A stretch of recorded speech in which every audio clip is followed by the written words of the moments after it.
నువ్వు చెడిపోతున్నా నిన్ను మోసం చేసేది నీ మనసు.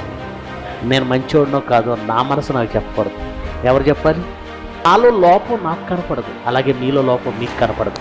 పక్కవాడు, మీ పక్కవాడు మిమ్మల్ని చూసి సరిచేయాలంటే ఆ అవకాశం ఒకే ఒక్క చోట ఉంది, సంఘంలో. అది సంఘంలో ఉంది.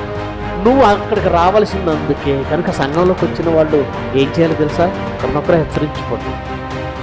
మీ వాళ్ళని చూడండి, మిమ్మల్ని కూడా వాళ్ళకి నాలో ఏమైనా ఆయాస్కరమైంది, నాలో ఏమైనా తప్పుగా తోస్తున్నది, ప్రభువుకి వాక్యానికి విరుద్ధమైంది, బ్రదర్ నాలో ఏమైనా కనపడుతుంది చెప్పండి అని ఎప్పుడైనా అడిగారు పత్రంలో?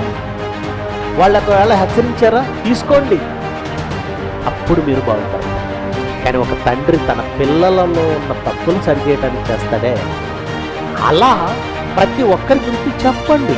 అసలు సంఘంగా కూడవలసినందుకు ఒకరినొకరు హెచ్చరించుకోవడానికి.